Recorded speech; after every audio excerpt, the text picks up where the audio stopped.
साथियों नमस्कार। नमस्कार जय जी। Good Radhe Radhe morning sir sir जी। जी। राधे राधे राधे राधे सर। दोस्त। राधे राधे, जय Shri Krishna. Good morning all of you. Good और morning Radhe Radhe sir. Sir जी। Radhe Radhe. Radhe Radhe Tina sir madam जी। राधे राधे।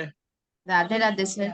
सभी गुरुजनों को प्रणाम है और सभी साथियों को नमस्कार। गुरुर् ब्रह्मा गुरुर्विष्णु गुरुर्देवो महेश्वरा, गुरु साक्षात परम ब्रह्म तस्मै श्री गुरुवे नमः। सभी गुरुजनों को प्रणाम और आज हैप्पी टीचर्स डे सर। दिवस की बहुत बहुत शुभकामनाएं, बहुत बहुत बधाई और सभी गुरुजनों के चरणों में है ना वंदन है। और आज की इस सेशन को हम शुरुआत करते हैं दोस्तों। और आज की इस सेशन शुरुआत करने से पहले हमारे दोनों बीएसएस के फाउंडर्स और diamond leaders mister DN Sharma sir and mister Manoj Kumar Soni sir को मैं प्रणाम करता हूं। हमारे new diamonds mister Prakash Thakur sir, mister Rupesh Sahu sir को भी मैं प्रणाम करता हूं। और हमारे सभी पैनल पे उपस्थित रेड क्लब लीडर्स को भी मेरा प्रणाम है। और बीएसएस के सभी ऊर्जावान साथियों को मेरा नमस्कार है। साथियों, आज का दिन बहुत ही शुभ है और आज हमारे बीच एक बहुत ही शानदार प्रेजेंटर हैं जिन्हें हम सुनने वाले हैं। और आज स्पेशल टीचर्स डे है, तो टीचर्स डे के उपलक्ष्य पे आज उन्हें ये मौका मिला हुआ है कि वो आज की इस सेशन को लेंगे। और उन्हें इनवाइट करने के लिए मैं एक बहुत ही डायनेमिक पर्सनालिटी को कॉल करने जा रहा हूँ। जोरदार तालियों का सहयोग चाहूंगा। प्लीज वेलकम और newly diamond of BSS mister Prakash Thakur sir. Please come on the zoom panel. जोरदार तालियां। वेलकम प्रकाश सर, वेलकम। मोस्ट और welcome sir, most welcome Prakash sir. Thank you sir. आप सभी को वंदन अभिनंदन। सबसे पहले तो जय जी का इतनी बेहतरीन और इतने गर्मजोशी से स्वागत के लिए बिल्कुल दिल की हार्दिक गहराई से मैं जय जी को वंदन अभिनंदन करता हूँ। और दोस्तों, जैसे कि रोज की भांति आज हम जूम सेशन में उपस्थित हुए हैं। मैं सबसे पहले आज शिक्षक दिवस के शुभ अवसर पर मैं अपने सारे गुरुओं को नमन करता हूँ, वंदन अभिनंदन करता हूँ और कहीं ना कहीं दिल से प्रणाम करता हूँ। तो मेरे प्रणाम को स्वीकार करें मेरे और साथी रेड क्लब साथी, उनको भी वंदन अभिनंदन है। और जितने भी चैनल पे मेरे साथी सभी को मेरा वंदन आज के इस शुभ दिन पे। और जैसे कि दोस्तों आज आज हम जूम सेशन में उपस्थित हुए हैं और आज हमारे बीच में एक ऐसे लीडर उपस्थित हुए हैं जिन्हें मैं कहीं ना कहीं सॉफ्टवेयर इंजीनियर के नाम से संबोधित करता हूं और मुझे कहने में बोलने में बड़ा फक्र महसूस होता है। और वो वाकई में काफी चहेते हैं इस हमारे बेसिस में। उनकी खासियत ये है। उनको आप कितनी देर में अगर प्लान देने को बोल दो 6 से 7 मिनट में, तो उतनी देर में प्लान भी खत्म कर देते हैं। जूम सेशन में उनका रिकॉर्ड है। 5 से 6 मिनट में पूरा प्लान कहने कहने मतलब खत्म करने से उनको जाता है।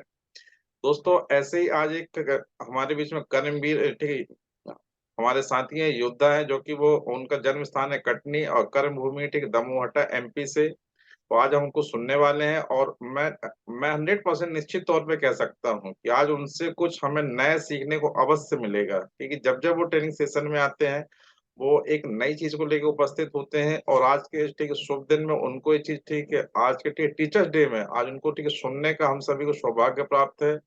तो ज्यादा देर ना करते हुए मैं उनको इनवाइट करूंगा जून पैनल पे आए और अपने बातों से ज्ञान से हम सभी को कुछ ना कुछ मार्गदर्शन देंगे और हम लोग 100% देंगे। तो दोस्तों डायरी पेन को लेकर साथ में बैठे और उनकी कही बातों को नोट करें। उनकी कही बातें नोट करेंगे तो निश्चित तौर पे आपको बिजनेस में सफलता मिलेंगी और आज वो गागर में सागर 100% आज हमको देंगे, भरेंगे।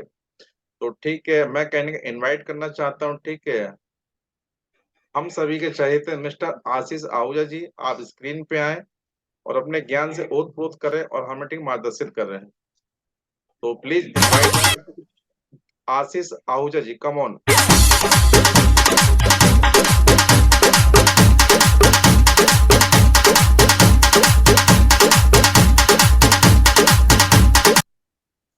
Welcome Ashish ji, welcome. Thank you sir. All the best Ashish ji. Batting welcome क्या लगा हुआ आज तो आशीष जी, बिल्कुल। All the best. Welcome Ashish sir, best of luck. Thank you ma'am.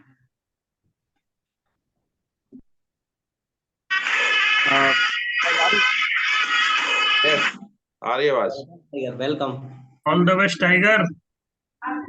Thank you sir जी। हाँ Radhe sir. Radhe sir Radhe ji. Sir. Radhe Radhe जय सर श्री जी। कृष्णा, राधे राधे। नमस्कार सभी सर जी साथियों प्रणाम को। स्वीकार करें। नमस्कार नमस्कार, हैप्पी टीचर्स डे।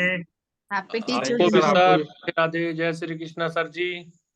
जय श्री कृष्णा, राधे राधे हैप्पी दोस्त। Teachers day. सभी साथियों को, सभी योद्धाओं को नमस्कार। और आज शिक्षक दिवस की हार्दिक शुभकामनाएं। Thank you sir. सभी को मेरा नमस्कार, प्रणाम, सत श्री अकाल, आदाब, वंदन, अभिनंदन। और आज हमारे ग्रेट सीनियर डायमंड लीडर ने मुझे इस तरीके से इनवाइट किया, मेरा सौभाग्य है। और सबसे अच्छी बात ये है कि आज दिन भी शिक्षक दिवस का है, और जिन गुरु के माध्यम से मुझे सारी शिक्षा मिली हुई है उन्होंने मुझे इनवाइट किया, तो ये मेरे लिए बड़े फख्र और सौभाग्य की बात। और मैं सर स्लाइड शेयर करने की परमिशन चाहूंगा। यस यस यस, परमिशन है टाइगर। बिल्कुल आशीष जी, थोड़ा सा आपकी आवाज जो है ना परफेक्ट नहीं आ रही है। थोड़ी सी वाइब्रेशन है साउंड में। जी जी, एक मिनट।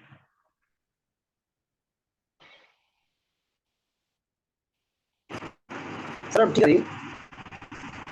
नहीं बराबर आ रही है, शायद दो बोलिए डिवाइस है बोलिए, आपके साथ। नहीं एक बार बोलिए। हेलो दोस्तों, हाँ नमस्कार, हाँ, जय श्री परफेक्ट कृष्ण, है। राधे राधे, बोलिए। परफेक्ट है पहले से। Thank you. सबसे पहले तो जैसा कि हम सभी जानते हैं, आज शिक्षक दिवस है, तो सभी को शिक्षक दिवस की ढेर सारी बधाइयाँ और शुभकामनाएं। और हमारे पैनल पे जितने भी हमारे लीडर्स उपस्थित हैं, हमारे सभी सीनियर लीडर्स और हमारे गुरु, तो उनके लिए मैं 4 लाइन पेश करना चाहूँगा। सही क्या है, गलत क्या है, ये सब सबक पढ़ाते हैं आप। झूठ क्या है और सच क्या है, ये बताते समझाते हैं आप। जब सूझता नहीं कुछ कभी राहों को सरल बनाते हैं आप। कहीं बहुत ना बढ़िया। कहीं जब हम हर परिस्थिति में ऐसा हमें लगता है कि कुछ नहीं हो सकता, वहां से हमारे गुरु हमें मार्गदर्शन दिखाते हैं और हमें लगता है कि इसके आगे भी बहुत कुछ हो सकता है। तो हमारे सभी डायमंड लीडर्स और जितने भी लीडर हैं, जितने भी हैं यहाँ पर, मैं उनको प्रणाम करना चाहूँगा। शिक्षक दिवस के दिन मैं उनसे आशीर्वाद लेकर इस ट्रेनिंग की शुरुआत करना चाहूँगा। आशीर्वाद है टाइगर। बहुत बहुत तो ट्रेनिंग की शुभकामनाएं। शुरुआत में मैं बहुत जी बहुत जी, बधाई, थैंक यू सर। शुभकामनाएं आशीष जी आपको। Thank you sir. ट्रेनिंग की शुरुआत में मैं हमारे बीएस के founder leaders mister Manoj Kumar Soni sir, DN Sharma sir जी को प्रणाम करना चाहूँगा। और हमारे diamond leader Prakash Kumar Thakur sir, Rupesh Sahu sir जी को प्रणाम करना चाहूँगा। इसके अलावा ruby leader Seema Kashyap madam, Suman Sahu madam जी को प्रणाम करूँगा। इसके अलावा red club leaders Diwakar Yadav sir, Gopal Sahu sir और टीना मैडम को प्रणाम करूँगा। और पैनल पे उपस्थित जितने बीएसएस के हमारे ऊर्जावान साथी हैं, मेरा शिक्षक दिवस की बधाई हैं।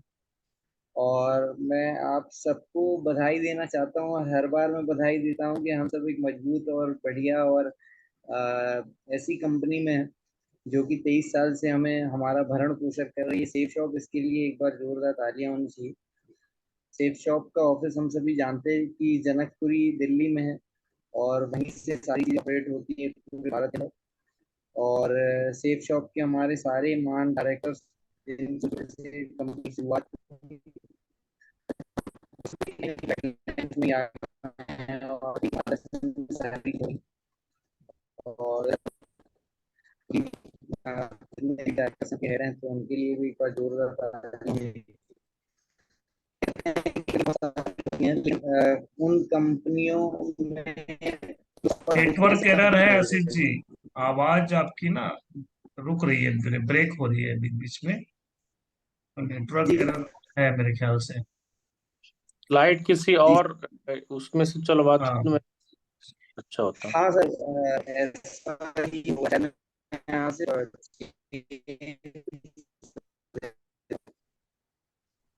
आपने किसी को शेयर किया है पीपीटी? जय सर को कर दो। नहीं, आप पीपीटी शेयर कर दीजिए।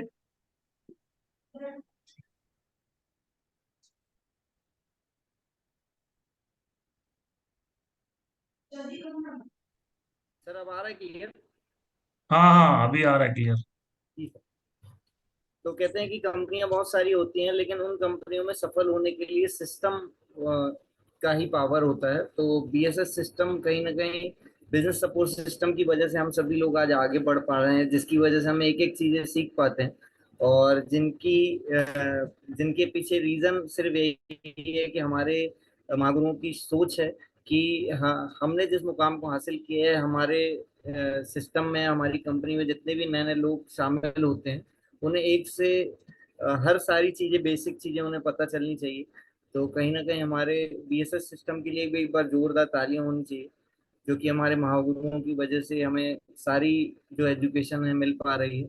और हर फ्राइडे और संडे हम एक प्रेजेंटेशन और ट्रेनिंग अटेंड करते हैं, जो कि बीएसएस सिस्टम की देन है। और सर्वप्रथम मैं मेरे अपलाइन लीडर मिस्टर प्रकाश कुमार ठाकुर सर और मनोज कुमार सोनी सर जी को मैं भी चाहूंगा, इनके लिए भी जोरदार तालियां हो जाए। क्योंकि मैंने जब इस बिजनेस की शुरुआत करी तो मुझे कुछ भी नहीं आता था, एबीसीडी इस बिजनेस की पता नहीं थी। मैं पहली बार किसी कंपनी में, नेटवर्क मार्केटिंग कंपनी में ज्वाइन हुआ, और कैसे लिस्ट बनाना है, कैसे इनविटेशन करना है, सारी चीज़ें मुझे अप्लायंस के माध्यम से सीखने मिली। तो एक बार हम मेरे दोनों अप्लायंस के लिए एक बार जोरदार तालियां होनी चाहिए। दोस्तों, बहुत सारे लोग जब किसी की ट्रेनिंग सुनते हैं या किसी को मन से बोलते हुए सुनते हैं, तो उन्हें लगता है कि इनके पास बहुत सारी चीजें नहीं होंगी, या फिर इनकी पहले से कोई सेटिंग रही होगी कंपनी में, इसीलिए ये आगे बढ़ गए। लेकिन ऐसा बिल्कुल भी नहीं। मैं आप ही की तरह इस कंपनी का प्लान देखा था, वो भी एक अनजान शख्स के माध्यम से। उसके बाद मैंने फॉर्म भरा, स्टार्ट किया, और एक फंक्शन को अटेंड करके मैं मोटिवेट हुआ। वहां से मैंने डिसीजन लिया कि चलो करके देखते हैं। उसके बाद बहुत सारे फॉलोअप के बाद मैंने डीडी दी और अपनी लिस्ट में लोगों को मिलाना स्टार्ट किया। मेरे लिए सबसे बड़ा रीजन था उस समय काम करने का कि मुझे विदेश यात्रा जाना था, और कंपनी में एक विदेश यात्रा का टूर आया था। वैसे तो मैं खुद से जाने का प्लान कर रहा था, लेकिन मुझे लगा फ्री में जाने मिल रहा है तो बहुत अच्छी बात है। तो उस समय विदेश यात्रा क्वालिफाई किया, और कंपनी में काम इसीलिए करना शुरू किया कि चलो विदेश यात्रा करके छोड़ देंगे। लेकिन उसके बाद कहते हैं कि जब पैसा आता है और मान सम्मान मिलता है, तो धीरे धीरे चीजें और बदलती जाती है, चेंज होती जाती है। उसके बाद हमने कटनी में एक और अचीवर निकाला, सिस्टम स्टार्ट हुआ। धीरे धीरे ट्रेनिंग मीटिंग में जाते रहे तो और सारी चीजें पता चली, बिजनेस की गहराई, और धीरे धीरे आगे बढ़ते गए, सिल्वर बने। उसके बाद कंपनी का जो टारगेट, जो सिस्टम की तरफ से टारगेट मिला हुआ था विदेश यात्रा जाने का, उसको भी क्वालिफाई किया था। इसके अलावा फिर गोल्ड शिप अचीव किया, गोल्ड जो नेक्स्ट लेवल था। इसके अलावा एक्टिवा 5G फिर मैंने परचेज करी। धीरे धीरे आगे बढ़ते गए, लगातार सिस्टम ओपन करते गए, और टीम के साथ में आगे बढ़ते चले गए। लगभग 18 महीने के अंदर मैं यहाँ पे पर्ल हो गया था। एसी का टारगेट अचीव किया। यहाँ से मैं करीब करीब 17 बार इंडिया ट्रिप अचीव कर चुका हूँ, लगभग 4 फॉरेन ट्रिप। इसके अलावा 5 mobile, 3 laptop, AC, diamond ring, Activa 5G, washing machine, ऐसे ढेर सारे अचीवमेंट यहाँ से प्राप्त किए हैं। और कहीं ना कहीं लगातार ये सारी चीजें जो पॉसिबल हो पाई मेरे जीवन में, वो सिर्फ और सिर्फ सीनियर सिस्टम की वजह से हो पाई। क्योंकि यदि सीनियर सिस्टम की गाइडलाइंस नहीं होती और लगातार उनको फॉलो नहीं किया जाता, तो यहाँ तक पहुँचना पॉसिबल नहीं था। और जैसा कि आप देख रहे हैं स्क्रीन पर, गुरु मंत्र दिया हुआ है, कान्हा गुरु मंत्र, जो बीएसएस का फर्स्ट गुरु मंत्र, मैंने इसको भी अटेंड किया। उसके बाद रैंक इनकम की बात करें तो रैंक 1 2 3 4 मैं कंप्लीट कर चुका हूँ, और रैंक की भी इनकम प्राप्त हुई। इसके अलावा भी गूंज मेगा शो हुआ था, वो भी हमने अटेंड किया, और लगातार हम आगे बढ़ते जा रहे हैं। ये सारी चीजें पॉसिबल क्यों हो पाई? बहुत सारे लोग मेरे सवाल पूछते हैं कि हम एक टारगेट को अचीव करना चाहते हैं, और वो टारगेट अचीव करने की सोचते हैं, लेकिन वैसा हो नहीं पाता। या कई बार टारगेट्स आते हैं चले जाते हैं, बहुत सारे लोग क्वालिफाई नहीं कर पाते। तो लोग पूछते हैं कि ऐसा क्यों है कि आपने बहुत सारे टारगेट अचीव किए और हम नहीं कर पाते हैं। बहुत सारे लोग मन में सवाल आता है कि लोग क्यों टारगेट अचीव कर जाते हैं और हम पीछे क्यों रह जाते हैं। तो सबसे पहले तो यहाँ पर दिया हुआ ड्रीम बिग, सेट गोल्स और टेक एक्शन, यानी तीनों चीजें इंपॉर्टेंट है। अगर आप बड़ी सोच नहीं रख रहे हैं तो बड़ी सोच रखना इम्पोर्टेंट है। कुछ लोग बड़ी सोच रखते हैं लेकिन उस सोच को, उस ड्रीम को गोल में कन्वर्ट नहीं करते हैं, और बहुत सारे लोग गोल में कन्वर्ट कर भी लेते हैं लेकिन एक्शन नहीं लेते। तो ये तीनों ही चीजें साथ में चलती हैं। अगर आप बड़ी सोच है आपकी लेकिन आप गोल नहीं बना रहे तो भी दिक्कत है, और गोल बनाने के बाद एक्शन नहीं ले रहे, क्योंकि एक्शन लेना सबसे बड़ी चीज है। यदि आप उसके लिए कुछ कर नहीं रहे उस गोल को प्राप्त करने के लिए, तो कुछ होने भी नहीं वाला है, क्योंकि अपने आप कुछ नहीं होता है, हर चीज करने से होती है और करने से सब होता है। यहाँ पे जैसे हमारे लिए गुरु मंत्र का एक टारगेट आया हुआ था, बहुत सारे लोगों ने सोचा होगा लेकिन इस सोच के बाद उन्होंने अपने टारगेट को गोल में कन्वर्ट नहीं किया होगा, अपने ड्रीम को, कि हाँ मुझे मनाली तो जाना है, लेकिन उस मनाली का यदि हम टारगेट सेट नहीं करेंगे, कोई गोल नहीं बनाएंगे, तो कुछ नहीं होगा।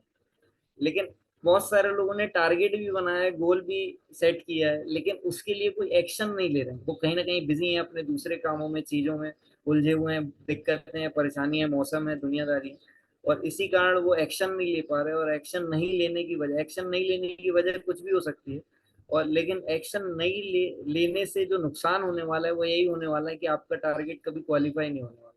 इसी तरीके से कंपनी से भी हमें हर 3-4 महीने में एक टारगेट मिलता है, तो बहुत सारे लोग उस टारगेट को की तरफ ध्यान देते हैं, बहुत सारे लोग उसको गोल में कन्वर्ट करते हैं, लेकिन जो लोग एक्शन लेते हैं वही लोग टारगेट को क्वालिफाई करते हैं।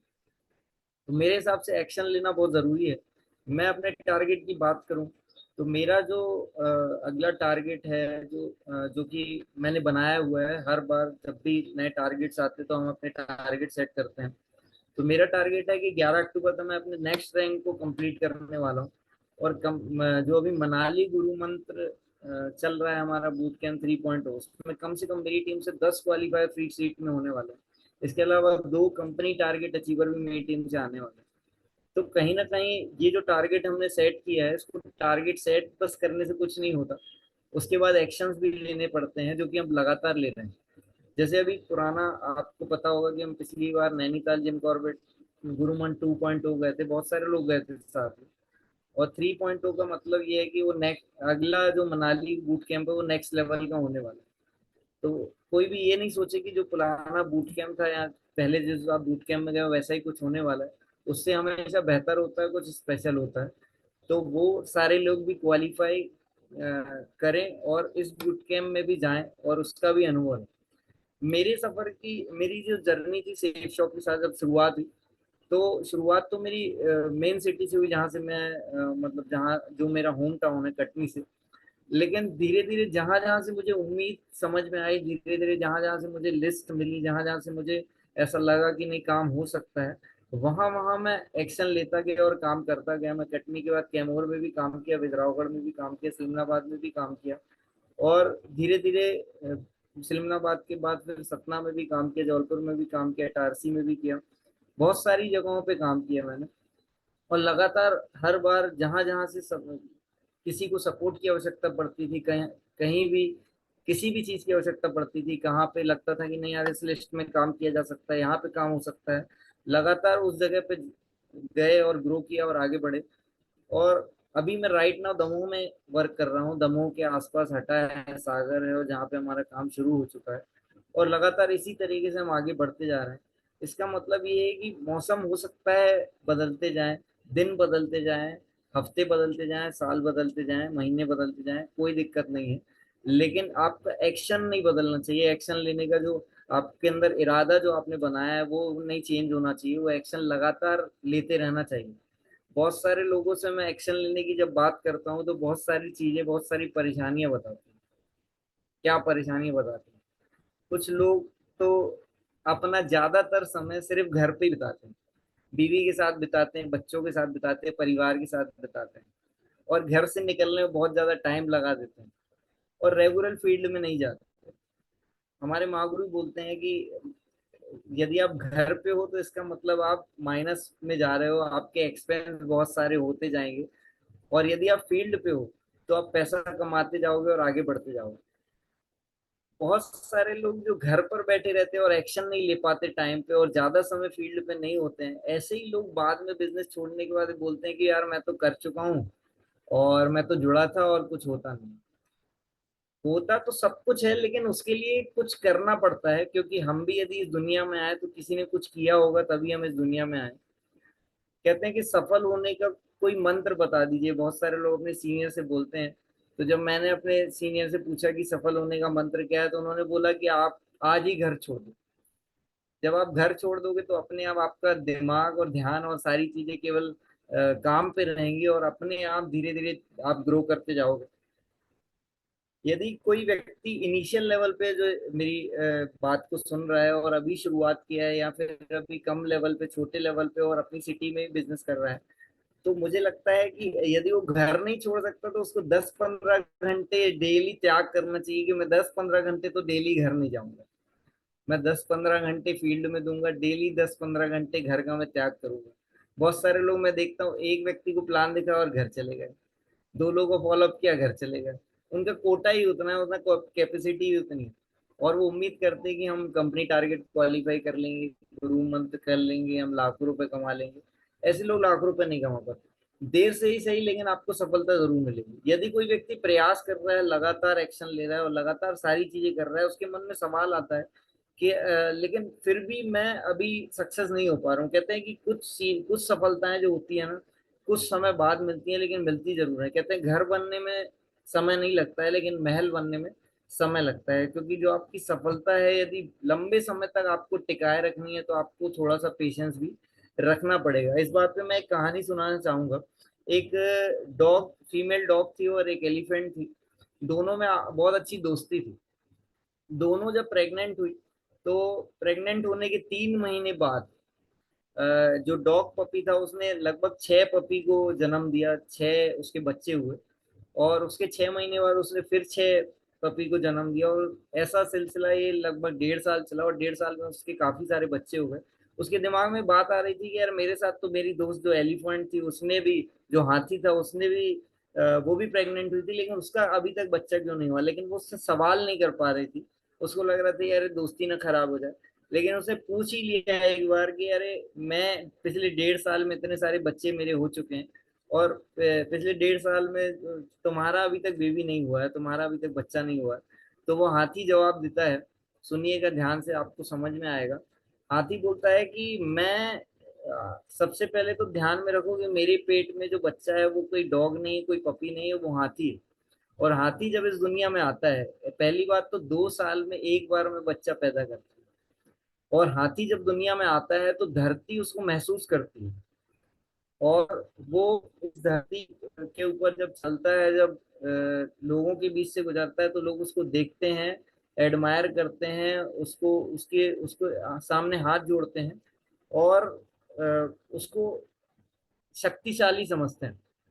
तो कहीं ना कहीं उसको आने में जरूर समय लग रहा है, लेकिन जब वो आएगा तो लोग उसको देखेंगे। और ये जो चीज है हमारी सफलता पर भी डिपेंड करती है। यदि अभी आपको, ऐसा भी होता है कई बार कि हमें सफलता नहीं मिल पाती है, और हम जो भी चीजें देखते हैं और लोगों से कंपेयर करते हैं, तो हमें लगता है कि उस व्यक्ति को ज्यादा सक्सेस मिल रही है, मुझे नहीं मिल रही।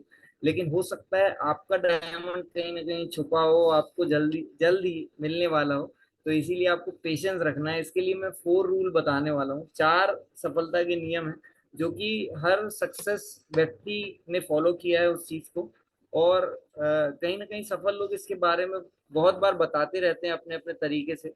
तो सबसे पहला रूल रूल ये है, बोलता है सफल होने के लिए कि डोंट लूज योर फेथ। मतलब अपने ऊपर से भरोसा मत अलग करिए, अपने ऊपर से भरोसा मत खत्म करिए।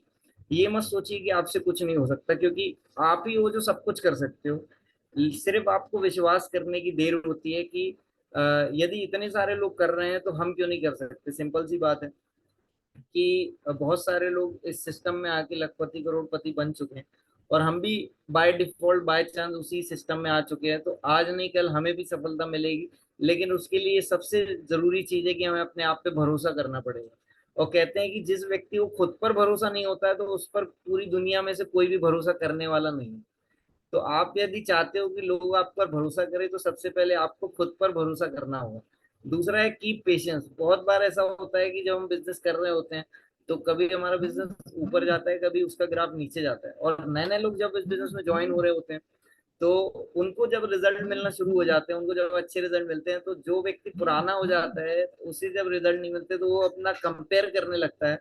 उसको लगता है यार बताओ नए लोग आकर रिजल्ट दे रहे हैं और मैं नहीं रिजल्ट दे पा रहा। लेकिन अगर कंपेयर करना है तो हमेशा मेहनत पे करना चाहिए, हमेशा काउंटिंग पे करना चाहिए, नंबरिंग पे करना चाहिए, कितने घंटे हम वर्क कर सकते हैं इस पे करना चाहिए, रिजल्ट पे कभी नहीं करना चाहिए।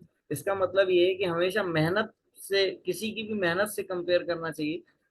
कभी भी किसी से हमें किसी के रिजल्ट से कंपेयर नहीं करना चाहिए। इसीलिए तीसरा रूल क्या बोलता है, don't compare your self with others. आप यूनिक हो, आप जैसे फिंगरप्रिंट्स किसी के नहीं, आप जैसी शक्ल किसी की नहीं, आप जैसी सोच किसी की नहीं, आप जैसी पर्सनालिटी किसी की नहीं है। आप जिस जगह पे हो उस जगह पे दूसरा कोई व्यक्ति स्टैंड नहीं करता। इसका मतलब ये है कि आप यूनिक हो और आपको किसी और से कभी भी कंपेयर नहीं करना चाहिए, किसी और से अपनी तुलना नहीं करनी चाहिए। क्योंकि जो भी व्यक्ति किसी और से जब अपनी तुलना करने लगता है तो वो पीछे की तरफ पीछे होने लगता है। और मुझे लगता है कि जो व्यक्ति कंपेयर नहीं करते, हमेशा अपने आप को यूनिक मानते हैं और हमेशा आगे बढ़ते रहते हैं, और वो ये नहीं देखते कौन आगे बढ़ रहा है कौन पीछे हो रहा है, हमेशा आप खुद का टारगेट खुद ही को देते हैं। क्योंकि यदि आपको ऐसा लग रहा है कि आप किसी से कंपेयर कर रहे हैं, उससे अच्छा ये आप खुद को खुद से कंपेयर करो। आज से 2 साल पहले आपके पास क्या था, और अगर अभी राइट नाउ 2 साल बाद आपके पास पहले से ज्यादा है, इसका मतलब आप ग्रो कर रहे हैं। तो खुद ही को आपको टास्क देना है, खुद ही से कंपेयर करना है और खुद ही को एक नया टारगेट देते चले जाना है। यहाँ पे चौथा जो रूल है वो है सेल्फ कॉन्फिडेंस। हमेशा आपको अपने ऊपर आत्मविश्वास होना चाहिए कि हाँ मैं ये चीज कर सकता हूँ। क्योंकि कोई भी चीज, कोई भी बच्चा पेट से सीख के नहीं आता, सब यहीं यहीं पे आकर ही सीखते हैं। तो मुझे ऐसा लगता है कि सारी चीजें यदि आप अपने अंदर डेवलप करना चाहते हो, बहुत सारे लोग सोचते हैं कि यार मुझे वन टू वन नहीं आता, मुझे प्रेजेंटेशन नहीं आता, मुझे ट्रेनिंग नहीं आता, मुझे फॉलोअप नहीं आता, मुझे एक्स वाई जेड चीजें नहीं आती है, कुछ भी है इस बिजनेस से जुड़ी हुई चीजें जो हैं जिन जिन लोगों को नहीं आती है। तो सबसे पहले तो हमें अपने अंदर सेल्फ कॉन्फिडेंस होना चाहिए कि चलो ठीक है, आज नहीं वो चीज हमें आती है, लेकिन उसको सीख सीख के हमें कैसे भी करके उसमें महारत हासिल करनी है। और उसके लिए आपके पास खुद का सेल्फ कॉन्फिडेंस होना बहुत जरूरी है। यदि आपके पास खुद का सेल्फ कॉन्फिडेंस नहीं होगा, क्योंकि बेसिक कभी नहीं बदलेंगे। कहते हैं कि ये बिजनेस किसी के लिए नहीं बदलता, चाहे लड़की हो चाहे लड़का हो, चाहे एक यंग लेडी हो चाहे ओल्ड लेडी हो, चाहे एक यंग मैन हो चाहे ओल्ड मैन हो, ये बिजनेस सभी के लिए समान है। और कभी भी सिद्धांत किसी के लिए नहीं बदलेंगे, किसी की मजबूरी से नहीं बदलेंगे, किसी की महानता से नहीं बदलेंगे। कोई पैसे वाला आ जाए तो भी उसको वही काम करना पड़ेगा, कोई गरीब आ जाए तो भी उसको वही काम करना पड़ेगा। मतलब लिस्ट सबको बनानी पड़ेगी, ड्रीम सबको सेट करने पड़ेंगे, ग्रुप मीटिंग सबको लेनी पड़ेगी, रविवार के प्लान में सबको जाना पड़ेगा, आमंत्रण भी करना पड़ेगा, राउंड द टेबल भी करना पड़ेगा। सारी चीजें हर व्यक्ति को करनी पड़ेगी, चाहे वो किसी भी लेवल पे हो, चाहे वो डॉक्टर है, वकील है, इंजीनियर है, और बिजनेस का फॉर्म भरा है, उसने डीडी दिया है, तो उसको वो सारे बेसिक करने पड़ेंगे जो कि हर व्यक्ति यहाँ पर करता आया और करते करते ही वो यहाँ तक आगे बढ़ा है। तो कभी ये नहीं सोचना है कि यार मैं तो इस बैकग्राउंड से हूँ तो मैं ये कैसे करूंगा, और मैं तो पहले ऐसा था अब मैं ऐसा। सारी चीजें करनी ही पड़ेंगी, सिद्धांत किसी के लिए नहीं बदलेंगे। सबसे बड़ी बात ये है कि हम जब इस बिजनेस में आते हैं तो हमें बताया जाता है कि हमें लिस्ट बनाना है, हम लिस्ट तो बना लेते हैं। उसके बाद बोला जाता है इनविटेशन करना है, इनविटेशन भी कर लेते हैं। उसके बाद बोला जाता है आपको प्लान में बिठाना है या वन टू वन प्लान करना है, वो भी कर लेते हैं। लेकिन बहुत सारा समय लोग खर्च कर देते हैं अपना ये सीखने में फॉलोअप कैसे करना है। लेकिन ऐसा बोला गया है कि यार फॉलोअप तो हम बचपन से ही करते हैं। यदि ऐसा देखा जाए कि जब आपके पास जो चीज नहीं होती थी, उस चीज को लेने के लिए, उस चीज को पाने के लिए आप हमेशा फॉलोअप करते थे। कभी मुझे याद है कि मुझे पहली गाड़ी चाहिए थी, टू व्हीलर, तो वो मैंने मम्मी का फॉलोअप किया था। मुझे जब पैसे चाहिए होते थे तो मैं पापा का फॉलोअप करता था। जब मुझे टीचर से अच्छी मार्क्स चाहिए होते थे तो मैं फिर उनका फॉलोअप करता था। तो कहीं ना कहीं अब हमारा गाड़ी जब पकड़ जाता है पुलिस वाला और पैसे नहीं देने और हेलमेट का चार्ज मांगता है तो हम उसका भी फॉलोअप करते हैं। तो इसका मतलब ये दैनिक दिनचर्या में हम लोगों का फॉलोअप तो कर ही रहे हैं, लेकिन हम इस वाले फॉलोअप से बहुत ज्यादा डर जाते हैं, घबरा जाते हैं। क्योंकि उस वाले फॉलोअप में चीज मिली नहीं मिली हमारा, हमें लगता है कोई लॉस नहीं है। इस वाले फॉलोअप में हमें लगता है कि डीडी नहीं मिली तो हमारा लॉस है। लेकिन आप जितना समय लगाओगे इस चीज को सीखने में, उतना आप बिजनेस में अपनी सफलता को पीछे करते जाओगे और आप कभी फॉलोअप फिर सीख ही नहीं पाओगे। मुझे लगता है कि कोई भी चीज करने से होती है, तो आज हम 6 पॉइंट्स के बारे में बात करेंगे जो कि सेल्स क्लोजिंग के लिए बहुत ज्यादा इंपॉर्टेंट है। ये बहुत बड़े पॉइंट नहीं है, छोटी छोटी चीजें हैं, लेकिन मुझे लगता है छोटी छोटी चीजें ही बड़ा बड़ा इफेक्ट लाती हैं, बड़ा बड़ा बदलाव लाती हैं। सेल्स की दुनिया में महारत हासिल करने के लिए जिन लोगों ने महारत हासिल करी है, इन्होंने 6 चीजों पर, जो 6 चीजें मैं आपको बताने वाला हूँ, उन पर बहुत ज्यादा उन्होंने जोर दिया और बहुत ज्यादा उन्होंने इस चीज की प्रैक्टिस की है। तो सबसे पहला जो पॉइंट मैं बताने वाला हूँ वो है मैजिक वर्ड्स। अब आप सोच रहे हैं ये मैजिक वर्ड्स क्या है? मैजिक वर्ड्स सभी के पास होते हैं, जादुई शब्द वो सभी के पास होते हैं, लेकिन उन शब्दों का इस्तेमाल कैसे करना है और उससे क्या फायदा हो सकता है हमें फॉलोअप में, ये हमें समझना है। जैसे मैं किसी से पूछूं कि हाउ आर यू, तो अपने अपने तरीके से हर व्यक्ति जवाब देगा कि मैं ठीक हूँ, मैं अच्छा हूँ, I am fine, well, bad, X Y Z, जो भी वो उसको बोलना होगा। आप कैसे हैं मैं पूछूंगा तो कोई बोलेगा ठीक है, कोई बोलेगा अच्छा हूँ, कोई बोलेगा कुछ। लेकिन ये जो रिप्लाई मिलता है हमें किसी से, वो उसका मैजिक वर्ड होता है जो कि वो हर व्यक्ति को बोलता है। ज्यादातर लोग उसी तरीके से जवाब देते हैं जिस तरीके से हर व्यक्ति को बोलते हैं। सवाल एक ही होता है, लेकिन उसके जो मैजिक वर्ड्स होते हैं वो अलग अलग होते हैं, उनका जो मीनिंग निकलता है वो एक ही होता है। लेकिन हर व्यक्ति को वही वर्ड पसंद होता है जो वो रेगुलर बोलता है, या फिर ऐसा बोल सकते हैं जो वो रेगुलर बोल रहा है, इसका मतलब उसे वही वर्ड पसंद है। अब इसको फॉलोअप में कैसे यूज करेंगे? मतलब आप समझिए, यहाँ पर लिखा है कि हम सबके पास कुछ जादुई शब्द होते हैं, हम सबके पास होते हैं, इसका मतलब प्रोस्पेक्ट के पास भी होगा। यदि हम किसी से पूछते हैं हाउ आर यू, तो मैंने बताया कि लोग अलग अलग जवाब देते हैं। इसको हमें फॉलोअप में कैसे समझना है कि जैसे ही हम किसी व्यक्ति का या किसी प्रोस्पेक्ट का फॉलोअप करने जाते हैं, तो हम उससे बातचीत करते हैं, तो उस बातचीत के दौरान हमें जानना है कि उसका मैजिक वर्ड कौन सा है जो उसे सबसे ज्यादा पसंद है। बहुत सारे लोग अलग अलग तरीके से अलग अलग चीजें एक लाइन में, जब वो एक पैरा बोलते हैं तो उसमें कुछ चीजें ऐड कर देते हैं, जैसे शानदार, जबरदस्त, बहुत बढ़िया, मतलब वो उसका मैजिक वर्ड है। कोई बोलता है अरे वाह फैंटास्टिक, अरे चाय बड़ी फैंटास्टिक बनी, अरे सब्जी बढ़िया है, अरे कुछ, तो वो उसका मैजिक वर्ड है। आप समझ जाइए कि इसको ये शानदार बोलना ना बहुत पसंद है, इसको जबरदस्त बोलना बहुत पसंद है, इसको अच्छा है बोलना बहुत पसंद है, इसको सही बात है बोलना बहुत पसंद है। तो वो उसका मैजिक वर्ड है। अब हमें इसको करना कैसा है, अब इसको यूज कैसे करना है? मान लेते हैं कि एग्जाम्पल उसका जो मैजिक वर्ड है वो शानदार है या जबरदस्त है। तो आपको जब अपना फॉलोअप करना है, जब प्रेजेंटेशन देना है, जब कोई बात करनी है, तो हमें ये बोलना है कि सर ये बातों बातों में उसको पता भी नहीं चले और उसके मैजिक वर्ड को हम यूज करेंगे कि सर ये बिजनेस आपके जीवन में शानदार परिवर्तन लाएगा, सर इस बिजनेस को आप करेंगे तो शानदार इनकम आपको आएगी, सर इस बिजनेस को करने से आपका शानदार फ्यूचर हो सकता है। तो हमने 3 बार शानदार शानदार शानदार मैजिक वर्ड का यूज किया, जो कि उसको कनेक्ट करेगा हमारी तरफ। उसको लगेगा कि ये वर्ड आपका भी मैजिक वर्ड है, तो वो आपसे कनेक्ट होगा और आपकी बात को सुनेगा, समझेगा और मानेगा। तो ये एक ट्रिक है जो कि ह्यूमन साइकोलॉजी में यूज करी जाती है। तो मुझे लगता है कि जब भी हम किसी का फॉलोअप करने जाएं, तो हमें उसके मैजिक वर्ड को पहचान जाना चाहिए, पहचान लेना चाहिए कि उसको क्या पसंद है, और वही वर्ड आपको यूज करना है। ज्यादा बार भी नहीं, लेकिन अपनी बातों बातों में आपको वो वर्ड बोलना है ताकि वो आपकी तरफ कनेक्ट हो, और कनेक्ट होगा तो फिर अट्रैक्ट होगा, और अट्रैक्ट होगा तो सारी चीजों को सुनेगा, समझेगा। और जब व्यक्ति सारी चीजों को सुनता है, समझता है, तो उसके बाद फिर मान भी जाता है, यदि आप उससे बातों बातों में रिलेशन बना लिया तो। यहाँ पर लिखा है पॉइंट आउट सिमिलैरिटीज, ये भी एक ट्रिक है। सिमिलैरिटीज क्या है? कभी कभी क्या होता है कि ऐसा बोला गया है कि साइंस भी ऐसा मान चुका है कि हमारा दिमाग सिर्फ सिर्फ उन लोगों पर भरोसा करता है जिनमें हमारे जैसी समान चीजें हों। मतलब एक ब्राह्मण दूसरे ब्राह्मण पर भरोसा करता है कि नहीं, एक जैन दूसरे जैन पे भरोसा करता है, एक सिंधी दूसरे सिंधी पे भरोसा करता है, एक राधे राधे बोलने वाला दूसरे राधे राधे की तरफ अट्रैक्ट होता है। इसका मतलब ये सारी जो है सिमिलरिटीज हैं उन लोगों में, जो लोग एक जैसा बोल रहे हैं, पहन रहे हैं, उठ रहे हैं। और ऐसा ऐसा माना गया है कि जब वो दोनों मिलते हैं तो एक दूसरे पर भरोसा करते हैं, ट्रस्ट करते हैं। अब जब हम किसी का फॉलोअप करने जाएंगे तो पॉइंट आउट सिमिलरिटीज के इस रूल को कैसे हम उपयोग करेंगे? जब भी हम उससे बातचीत करेंगे तो हम ये जानेंगे कि सामने वाला व्यक्ति किस जगह से, किस पोजीशन से, कहाँ वो पढ़ा है, क्या चीज किया है। अब उसमें सिमिलरिटीज कैसे ढूंढना है कि आपका और उसका स्कूल मैच हो रहा है क्या, कॉलेज मैच हो रहा है क्या, आप जो चीज उसको पसंद है क्या उसकी और आपकी डिग्री मैच हो रही है क्या, उसकी और आपकी कास्ट मैच हो रही है क्या, बोली से मैच कर सकते हैं क्या, बोली सेम बोली उसके जैसी आप बोल सकते हैं क्या। उस जो शहर से वो शहर से आप भी हैं क्या, उसकी और आपकी पसंद कोई मैच हो रही है क्या, कोई आदत, कोई ऐसा जो जिस गॉड को वो मानता है उस गॉड को आप भी मानते हैं क्या, ऐसा कोई सिमिलरिटीज आपको निकालनी है।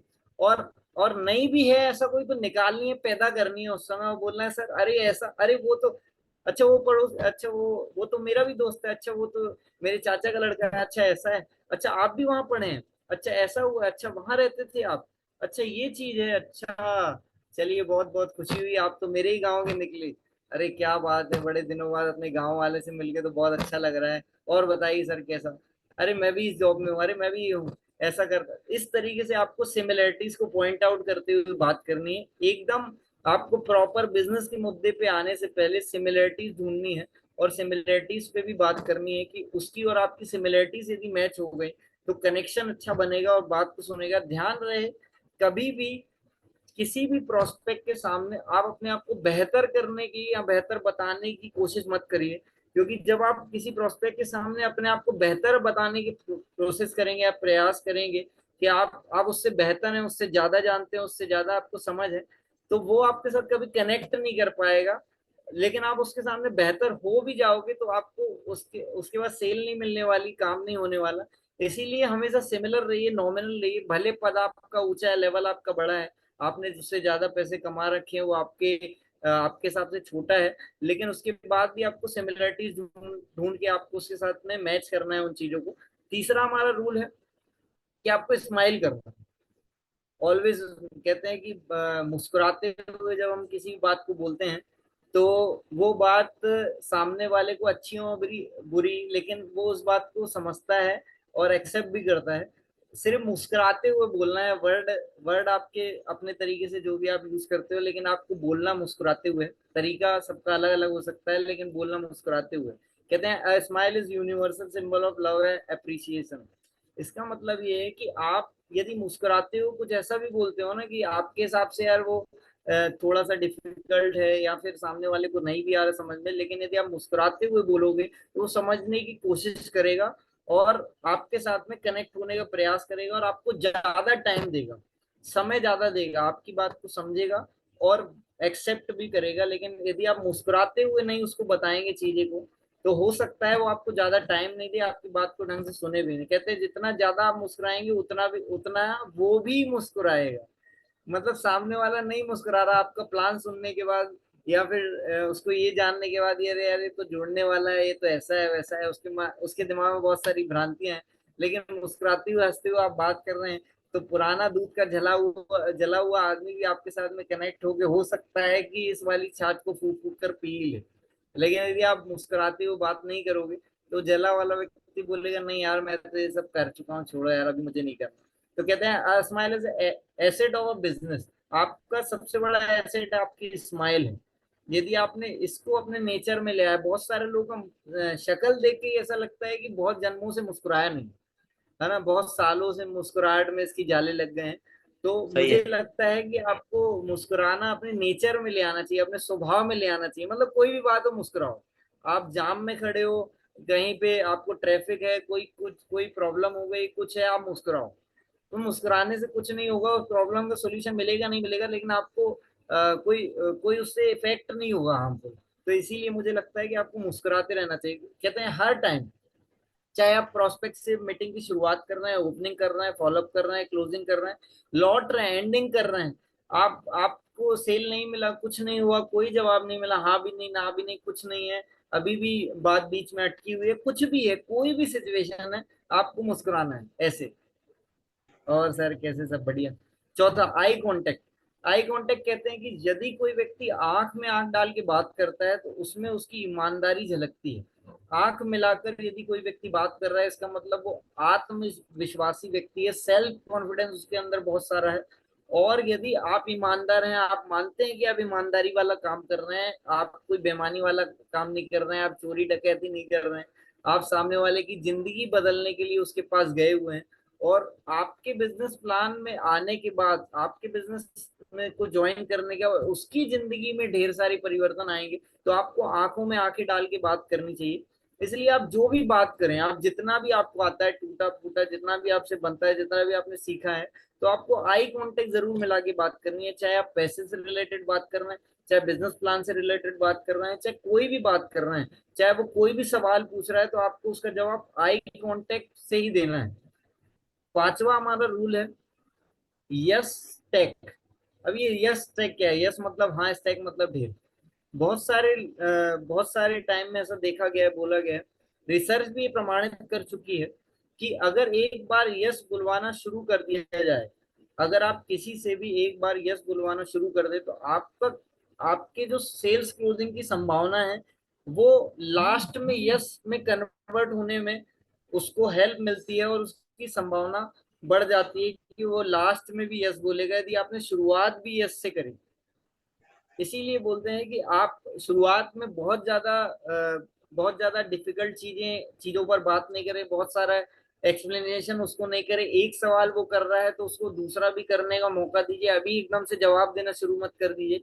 बहुत सारे लोग क्या करते हैं कि एक सवाल सुना नहीं और जवाब देना शुरू कर दिए, या फिर उसने अभी कुछ नहीं बताया है फिर भी वो कुछ ना कुछ बोलते ही जा रहे हैं, उससे कुछ नहीं बुलवा रहे हैं, हाँ नहीं बुलवा रहे हैं, हाँ आपको कैसा लगा सर, क्या समझ में आया सर, ये इस आप उससे हाँ बुलवाने का प्रयास नहीं करते हैं।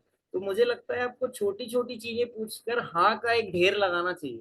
यस यस, वो हाँ हाँ बोलते हैं, हाँ ये बात तो सही है, हाँ ये तो ठीक है। अब इसकी शुरुआत कहाँ से होनी चाहिए? शुरुआत छोटे छोटे सवाल, जैसे आज बारिश बहुत हो गई, तो बोलेगा हाँ हाँ आज बारिश तो हुई, हाँ आज 5 सितंबर है, 5 सितंबर सही बात है, यस हाँ आज 5 सितंबर है। और आज शिक्षक दिवस है, बोले हाँ शिक्षक दिवस है। हाँ सर रविवार को तो आपकी छुट्टी रहती होगी, बोले हाँ रविवार को छुट्टी रहती है, हाँ ऐसा है, चलिए ठीक है सर, आपको और बताइए सर क्या है। इस तरीके से आप चीजों को उसको बोल बोल के बता बता के उससे हाँ बुलवाते जाएंगे, तो धीरे धीरे हाँ का ढेर लगता जाएगा। और जब हाँ का ढेर लगता जाएगा, यस वो बार बार बोलता रहेगा हर चीज में, जब वो यस बोलेगा यस बोलेगा। आपने कई बार देखा होगा जब हमारा प्रेजेंटेशन स्टार्ट होता है तो हम यस और नो बुलवाते हैं, और बीच बीच में हम बोलते हैं कि यस और नो बोलते रहिए, और ज्यादातर ऐसी चीजें ही हम पूछते हैं जिसमें सामने वाला व्यक्ति यस बोले। तो जब वो यस बोलता है तो मीटिंग के अंत होने पर, मीटिंग के खत्म होने का, और उसके यस बोलने की जो संभावना है वो बढ़ जाती है। इसीलिए हमें ये प्रैक्टिस में लाना है कि ऐसी चीजें पूछें जिसका जवाब वो हाँ में ही दे, और ऐसे ही सवाल हम पहले से प्रिपेयर करके जाएं 8-10, जिसमें हम उससे पूछें तो वो हाँ हाँ में ही जवाब दे। फिर लास्ट में हम जब उससे साइन अप की बात करेंगे तब भी वो हाँ ही बोलेगा, वो ना नहीं बोल पाएगा, क्योंकि इतने सारे हाँ बोलने के बाद ना बोलना उसको भी अच्छा नहीं लगेगा। सही तो है। इसीलिए हमें क्या करना है कि हाँ हाँ बुलवाते जाना है, और ऐसी कोई चीज नहीं बोलनी है जिसके लिए वो ना बोल दे। ठीक है, तो इसको हमें प्रैक्टिस में लाना है, सीखना है, और यस का हमें ढेर लगाना है। दूसरा ये, बहुत सारी बार मैंने ऐसा होता है कि आप जाते हैं, सामने वाला शुरू हो जाता है, वो अपनी बातें करने लगता है, ये है आपका प्लान, मैंने देखा ये हुआ ये हुआ। तो आपको सिर्फ सिर हिलाना है, हाँ हाँ बोलना है, हाँ सही बात है सही बात है, हाँ हाँ सही बात है। आपको सिर हिलाते जाना है, और सिर तब तक हिलाना है जब तक उसका मुंह ना बंद हो जाए, मतलब जब तक वो ना थक जाए। क्योंकि अगर आप सिर नहीं हिलाएंगे और कुछ बोलेंगे भी नहीं, तो वो समझेगा मेरी बात में इंटरेस्ट ले नहीं रहा है, मेरी बात को सुन नहीं रहा है, मेरी बात को समझ नहीं रहा है, मूर्ति बन के बैठा है। तो मैं फिर बाद में भी इसकी बात को क्यों सुनूं? बाद में वो अपना अपना बोल के आपको बोलेगा बस मेरे को फ्री करो, और मैं अभी जल्दी में हूँ, और मुझे अभी जाना है, और मैं तो कल मिलूंगा, और इस टाइप के बहुत सारे वो बहाने बना के फ्री हो जाएगा। जबकि मुझे ऐसा लगता है कि अपनी आपकी बॉडी में भी एक सेंसर होता है, जब आप मुंडी ऐसे हिलाते हो तो सामने वाला और आप खुद भी समझ जाते हो कि आपने हाँ बोला है, मतलब ये सेंसर है, आपने हाँ बोला नहीं है, लेकिन ये इस बात का सिंबल है कि आपने ऐसे मुंडी हिलाई है, इसका मतलब आप हाँ बोल रहे हो, मतलब आप सहमति जता रहे हो। इसीलिए आपको सहमति जताने के लिए सिर्फ हाँ नहीं बोल के आपको सिर भी हिलाना चाहिए कि हाँ सही बात है, हाँ ये बात तो सही है, हाँ ये बात तो सही है, आप तो सही कह रहे हो, अरे ऐसा भी होता है, हाँ ऐसी कंपनी भी होती है, हाँ ऐसा भी होता है, हाँ इसमें ऐसा भी होता है, हाँ वैसा, अच्छा वो कंपनी में ऐसा भी, वो बहुत सारी कंपनियों की बातचीत करेगा। क्योंकि ज्यादातर ऐसा होता है कि जब हम जिन भी लोगों से मिलते हैं उसमें से बहुत सारे लोग जो हैं बहुत सारे प्लान पहले भी देख चुके होते हैं, और वो जब आप उनका फॉलोअप करने जाते हो तो वो कंपेयर करके पहले से ही स्क्रिप्ट रेडी रखते हैं कि बस आप आओगे फॉलोअप करने, और मैं फिर आपके सामने बोलना शुरू कर दूंगा, और आपको भी चकते पट्टे कर दूंगा और चित्त कर दूंगा। लेकिन यदि आप फॉलोअप की पूरी तैयारी करके गए हो और आपके पास बाद में ये पूरा सिलसिला होने के बाद, पूरी चीजें होने के बाद, पूरे 6 पॉइंट कवर होने के बाद, पूरी हाँ में और मुस्कुराते हुए उसकी बातें सुनने के बाद जब आप उससे बातचीत करोगे, उसको जब आप रिप्लाई दोगे हाँ आप सही बोल रहे हैं, और पहले मुझे भी ऐसे लगता था, ऐसे आप शुरुआत करोगे, फील फ्रेंड फाउल का फॉर्मूला आप उपयोग करोगे और आपके पास सारी चीजें यदि हैं, टूल्स हैं, आपके पास इनकम फाइल है और आपके पास सारी चीजें दिखाने के लिए, तो मुझे लगता है कि आपके रिजल्ट में बहुत अच्छे चेंजेस आने वाले हैं, रिजल्ट में बहुत बढ़िया बदलाव आने वाले हैं और बढ़िया आप रिजल्ट लेने वाले हो। तो मुझे लगता है कि आप सहमति जताने के लिए हाँ के साथ साथ आप अपना हेड नॉट भी करें और सामने वाले को सिर भी हिलाएं और बातचीत करें। और कहीं ना कहीं जितनी भी चीजें मैंने आपको आज बताई हैं ये बहुत ही सरल बेसिक हैं और फॉलोअप में बहुत सारी चीजें रेगुलर बताई जा रही हैं। तो उसमें से कुछ चीजें जो मुझे लगा कि आपके साथ में डिस्कस करना इम्पोर्टेंट है तो मैंने आपको बताया। लेकिन अंतिम 4 लाइनों के साथ मैं अपनी वाणी को विराम दूंगा। यहाँ पे लिखा हुआ है, सफर में मुश्किलें आए तो हिम्मत और बढ़ती है, अगर कोई रास्ता रोके तो जरूरत और बढ़ती है। सफर में मुश्किलें आए तो हिम्मत और बढ़ती है, अगर कोई रास्ता रोके तो जरूरत और बढ़ती है। बहुत सारे लोग रास्ता रोकते हैं और बोलते हैं कि नहीं यार ऐसा नहीं हो सकता, तुम ये काम मत करो, कुछ और कर लो। अगर बिकने आ जाओ तो घट जाता है दाम अक्सर, अगर बिकने आ जाओ तो घट जाता है दाम अक्सर, और ना बिकने का इरादा हो तो कीमत और बढ़ती है। तो कहने का मतलब है कि हम जहाँ आ चुके हैं ना, वहीं धमाल मचाना है, वहीं पे कुछ बड़ा करना है, इधर उधर भटकने की कोई जरूरत नहीं है। क्योंकि जब यहीं पे बहुत सारे लोग सफलता हासिल कर चुके हैं और आगे बढ़ चुके हैं और वो मुकाम हासिल कर चुके हैं जो कि हमारे सपने हैं, तो मुझे लगता है कि हम भी यहाँ पर बहुत बड़ी सफलता हासिल कर सकते हैं। धन्यवाद। अंत में मैं जरूर बोलना चाहूंगा कि मुझे इस पैनल पर बोलने का मौका मिला, इसके लिए कहीं ना कहीं मैं सौभाग्यशाली हूँ कि मुझे कुछ डिस्कस करने का, आप लोगों के सामने अपनी बातें रखने का मुझे मौका मिला। इसके लिए मेरे सभी अपलाइन, सभी मार्गों का बहुत बहुत धन्यवाद। और इसी के साथ मैं अपनी वाणी को विराम दूंगा। Thank you. शिक्षक दिवस की बहुत सारी बधाई। जय श्री कृष्ण। राधे राधे।